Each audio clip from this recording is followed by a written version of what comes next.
الرجیم بسم اللہ الرحمن الرحیم ان اللہ یأمر بالعدل، یقیناً اللہ کی ذات حکم کرتی ہے عدل کا، والاحسان احسان کا، وایتاء ذی القربی اور ذوی القربی کو دینے کا، وینہا روکتی ہے منع کرتی ہے عن الفحشاء فحشاء سے، والمنکر منکر سے، والبغی بغی سے، یعظکم لعلکم تذکرون یہ نصیحت ہے شاید کہ تم نصیحت قبول کرو۔ کل ہم نے 89 آیت کے اندر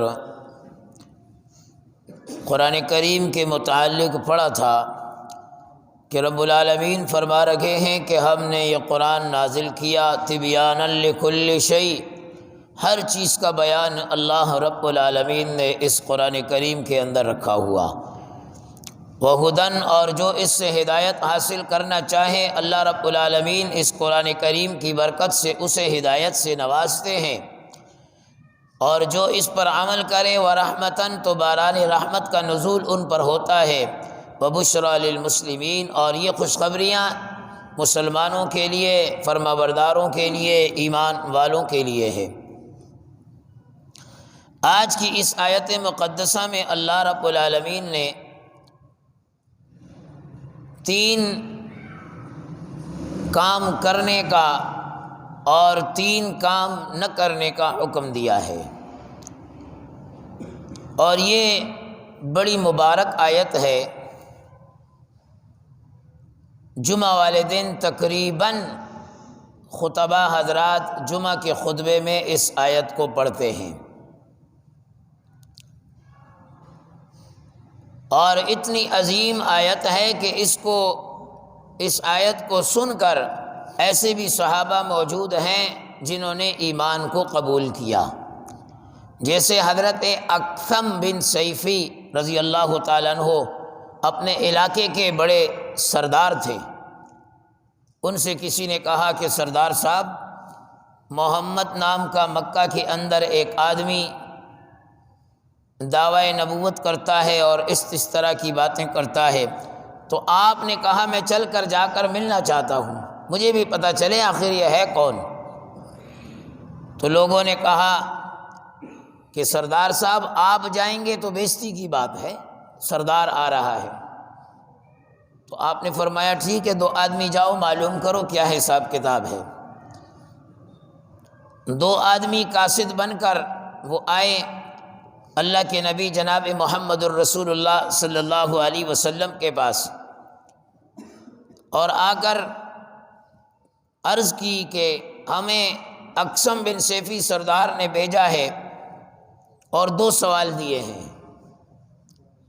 فرمایا کون سے 2 سوال؟ فرمایا پہلا سوال من انتا، اور دوسرا سوال وما انتا، یہ 2 سوال ہیں۔ آپ علیہ الصلوۃ والسلام نے پہلے سوال کے جواب میں فرمایا انا محمد بن عبداللہ، میں محمد بن عبداللہ یعنی عبداللہ کا بیٹا محمد ہوں، اور دوسرا سوال ما انتا کہ کیا ہے، تو اس کا جواب یہ ہے کہ میں اللہ کا بندہ اور اس کا رسول ہوں۔ پھر آپ نے یہ آیت پڑھی ان اللہ یأمر بالعدل والاحسان وایتاء ذی القربی وینہی عن الفحشاء والمنکر والبغی یعظکم لعلکم تذکرون، یہ آیت پڑھی۔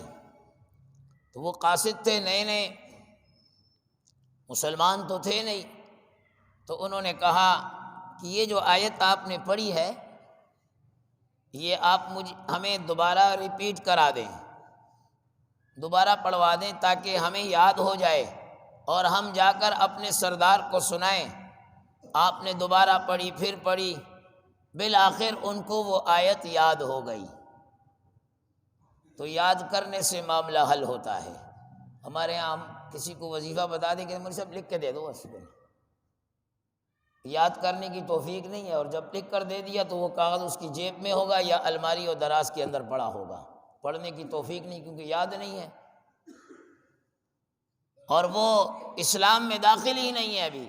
یاد کر کے گئے، جب اپنے سردار سے کہا من انتا، آپ کون ہیں؟ تو عرب کے اندر حسب اور نسب پر بڑا فخر کیا جاتا تھا کہ میں بڑے فلاں قبیلے کا، فلاں خاندان کا، فلاں اس کا، اور اس کی بات رکھی جاتی تھی۔ تو انہوں نے ویسے ہی معلومات کر لی، تو اللہ کے نبی کے متعلق تو سردار سے کہا کہ جواب میں تو انہوں نے محمد بن عبداللہ کہا، زیادہ تفصیل نہیں بتائی، لیکن وہ بڑے عالی نسب والے ہیں، بڑے اونچے خاندان والے ہیں۔ اور دوسرے جملے میں کہا میں اللہ کا بندہ اور رسول ہوں، اور یہ آیت پڑھی۔ جب آیت اقسم بن سیفی کے سامنے پڑھی گئی تو اقسم بن سیفی نے کہا اس آیت کے اندر تو ہمیں بہترین اخلاق کی طرف دعوت دی جا رہی ہے اور اخلاق رذیلہ سے روکا جا رہا ہے، جلدی کرو، سارے کے سارے مسلمان ہو جاؤ، اسلام میں داخل ہو جاؤ، ایسا نہ ہو کہ تم سے پہلے کوئی جا کر اسلام میں داخل ہو۔ اس آیت کو سن کر، اور حضرت عثمان بن مظعون رضی اللہ تعالی ان کے بارے میں بھی آتا ہے، انہوں نے بھی، وہ خود فرماتے ہیں کہ یہ آیت میں نے سنی تو اس آیت کو سن کر میں نے اسلام کو، ایمان کو قبول کیا۔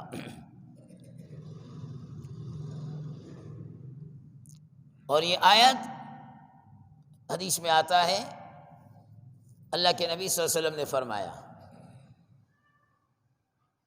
کہ ہر قسم کی خیر کا ذکر بھی ہے اور ہر قسم کی شر، اس کا بھی ذکر اللہ نے اس میں کر دیا، اس میں کر دیا۔ میں نے کہا کہ جمعہ کے خطبوں میں، خطبہ کے اندر اس آیت کو پڑھا جاتا ہے، اور حضرت عمر بن عبد العزیز رحمۃ اللہ تعالی علیہ، ان کے دور سے تمام خطبہ کی طرف پرچا گیا کہ آپ نے جمعہ کے خطبے میں اس کو پڑھنا ہے۔ اس سے پہلے بنو امیہ والے جمعہ کے خطبے کے اندر حضرت علی کی شان میں گستاخیاں کرتے تھے، تو آپ نے روکا اور فرمایا اس کو چھوڑو اور یہ آیت شامل کرو اور اس آیت کو پڑھو۔ یہ اتنی عظیم آیت ہے کہ ہم سوچ نہیں سکتے اس آیت کے متعلق۔ ہمارے اکابرین میں سے ایک مولانا عبید اللہ سندھی صاحب رحمۃ اللہ تعالی علیہ، جنہوں نے اپنی زندگی کے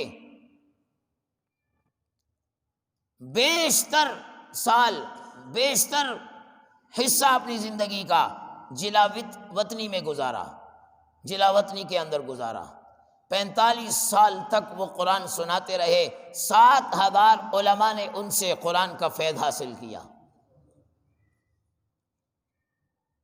روس کے اندر سناتے رہے کہ سنو، روس والوں نے نہیں چھوڑا، ترکی چلے گئے، 4 سال تک ترکی کے اندر قرآن سناتے رہے، اور ارباب اقتدار سے کہا آؤ ترکی والوں، میں تمہیں قرآن کی 40 سورتوں کا وہ خلاصہ بتاؤں گا، اگر تم نے اپنی زندگی میں، اپنے اس ملک میں اس قرآن کے خلاصے کے مطابق عمل کیا، تمہارے اس ملک سے بے دینی ختم ہو جائے گی۔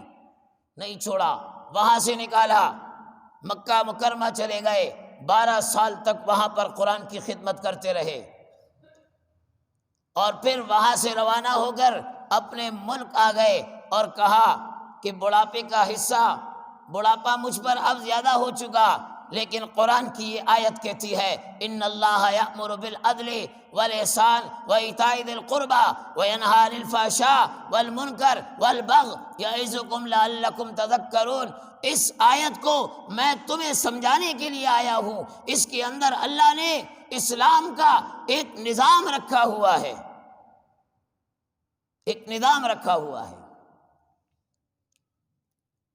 تو اللہ رب العالمین فرما رہے ہیں ان اللہ یأمر بالعدل والاحسان۔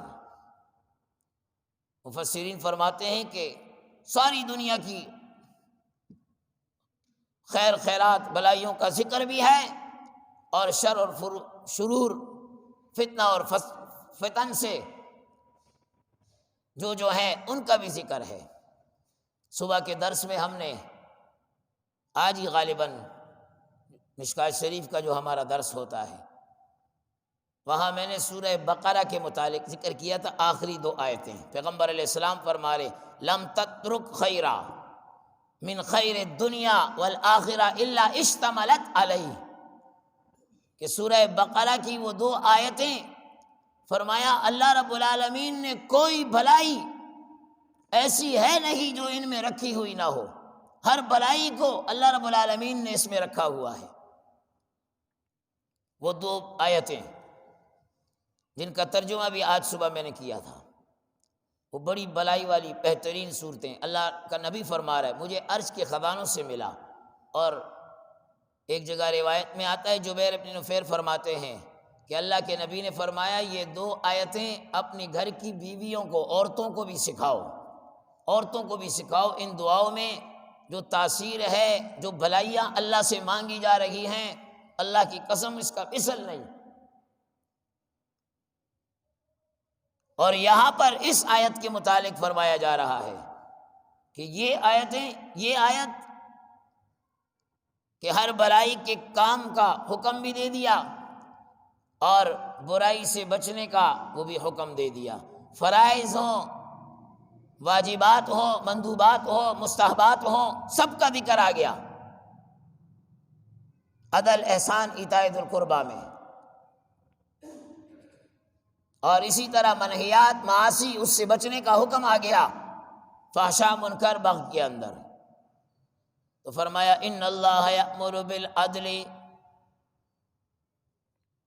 ان اللہ یأمر بالعدل، اللہ تبارک و تعالی حکم فرماتا ہے عدل کا۔ عدل کا مطلب برابر کرنا، برابر کرنا۔ کسی کے درمیان کوئی معاملہ آ جائے تو صحیح فیصلہ کرنا، برابری کرنا۔ کسی نے کسی کے ساتھ کچھ زیادتی کی ہے تو اتنی ہی مار پیٹ کرنا، کسی کا حق لیا ہے اتنا ہی لوٹانا، برابری کرنا۔ اور جب ملک کے اندر عدل ہو جائے تو جھگڑے فسادات خود بخود ختم ہو جائیں گے۔ ایک عدل کے اندر اللہ نے کتنی ساری چیز رکھی ہے، اس کا مفہوم کتنا وسیع ہے ہم سوچ نہیں سکتے۔ افسوس ہر آدمی یہ چاہتا ہے کہ اپنا حق میرا وصول ہو جائے، دوسرا جائے اپنا کام کرے، دوسرا جائے اپنا کام کرے۔ اور یہ عموماً ہمارے معاشرے میں ہے، ہمارے معاشرے میں ہے۔ ایک شخص کے میں نے 2000 روپے دینے تھے، دوسرے شخص نے آ کر مجھے بتایا کہ مولوی صاحب فلاں آدمی آپ کی برائی کر رہا تھا اور کہہ رہا تھا کہ مولوی صاحب نے میرے 2000 روکے ہوئے ہیں۔ میں نے کہا اس نے یہ نہیں کہا کہ اس نے مجھے 25,000 روپے دینے ہیں، اپنے پیسوں کا ذکر نہیں کیا جو میرے اس نے دینے ہیں۔ سبحان تیری قدرت۔ تو ہمارا معاشرہ، ہمارا مزاج، ہماری فطرت، ہماری سوچ، ہمارا انداز ایسا بن گیا۔ تو اللہ رب العالمین عدل کا حکم دے رہے ہیں، اور عدل کے اندر کافر اور مسلم کا فرق اللہ نے مٹا دیا۔ اس لیے جب بھی حکومت چلتی ہے صحیح معنوں میں وہ عدل کے ساتھ چلتی ہے۔ حکومت کا اسلام اور قرآن، ایمان اور کفر اس سے کوئی تعلق نہیں ہے۔ اگر ایک بادشاہ کافر ہے، عدل کے ساتھ چل رہا ہے، تو اس کی حکومت کو زوال نہیں ہے، اس سے سب خوش ہیں، اس کے ماننے والے بھی خوش ہیں، نہ ماننے والے بھی خوش ہیں۔ اور اگر ایک مسلمان ہے، اپنے آپ کو مسلمان کہتا ہے، لیکن اس کے ہر فیصلے میں ظلم ہے، تو اس کی حکومت ٹک نہیں سکتی ہے۔ دوسری بات ارشاد فرمائی والاحسان، کہ احسان کرو۔ احسان کا مطلب اچھا کرنا، اچھا کرنا۔ ایک احسان کہ انسان اپنے آپ کو اچھا کرے، اپنے اخلاق کو اچھا کرے، اپنے اعمال کو اچھا کرے، اور دوسرا کہ کسی کے ساتھ اچھائی کرنا۔ آج ہمارا معاشرہ، وہ بھی ہم ایسے معاشرے میں پھنس گئے جو اچھائی کرے گا تو اس کے ساتھ اچھائی ہے۔ اس کو علماء نے لکھا ہے کہ اگر کوئی اچھائی کرتا ہے آپ ریٹرن میں اس کے ساتھ اچھائی کرتے ہو، یہ احسان نہیں ہے، اس کو تجارت کہتے ہیں۔ یہ تو آپ تجارت کر رہے ہو کہ اس سے اتنا کمایا تو میں بھی اتنا دوں۔ تو فرمایا کہ اگر کوئی تمہارے ساتھ برائی کرے تم اس کے ساتھ اچھائی کرو، اسے احسان کہتے ہیں۔ اور اس کے اندر احسان انسان اپنی عبادات کے اندر بھی رکھے۔ امام قرطبی رحمۃ اللہ تعالی نے لکھا ہے، اگر کسی نے اپنے گھر میں بلی پالی ہوئی ہے اور اس کی کھانے پینے کا خیال نہیں کرتا، پرندے پالے ہوئے ہیں، ان کی خدمت، ان کے کھانے پینے دانہ پانی کا انتظام نہیں کرتا، ایسا آدمی جتنی عبادت کر لے، جتنے حج کر لے، جتنے عمرے کر لے، وہ محسنین میں شمار نہیں ہو سکتا، احسان والوں میں شمار نہیں ہو سکتا۔ امام قرطبی رحمۃ اللہ تعالی علیہ فرماتے ہیں، اس لیے کہ احسان ان کے ساتھ بھی اچھا ہے، اس میں جانور ہو، اس میں کافر ہو، اس میں دشمن ہو، اس میں کوئی بھی ہو۔ اور حدیث جبرائیل میں جو واضح اللہ کے نبی صلی اللہ علیہ وسلم نے فرمایا، عبادات کی طرف اشارہ، مشہور حدیث ہے، ہم نے مشکوٰۃ شریف میں پڑھ لی ہے۔ فرمایا کہ جبرائیل امین نے پوچھ لیا، یا رسول اللہ مل احسان، احسان کسے کہتے ہیں، احسان کے بارے میں آپ کا کیا خیال ہے؟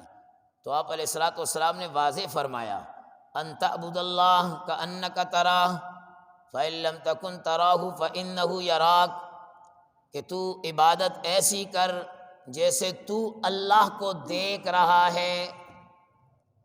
احسان کا معنی اللہ کا نبی بتا رہا ہے، تو عبادت ایسی کر گویا تو اللہ کو دیکھ رہا ہے، اللہ تیرے سامنے ہے۔ اور یہ کیفیت تو الامان والحفیظ، ہم سب اس سے محروم ہیں، ہم سب گناہوں کی وجہ سے، اللہ ہمیں گناہوں سے بچائے، اس سے ہم محروم ہیں۔ اللہ کے نبی نے فرمایا تو عبادت کر ایسی جیسے تو اللہ کو دیکھ رہا ہے، اگر ایسے نہیں ہے فَإِن لَّمْ تَكُن تَرَاهُ فَإِنَّهُ يَرَاكَ، تو یوں سمجھ لے اللہ مجھے دیکھ رہا ہے۔ اتنا تو کر سکتا ہے، اللہ مجھے دیکھ رہا ہے، میری عبادت کو دیکھ رہا ہے، میری ریاضت کو دیکھ رہا ہے۔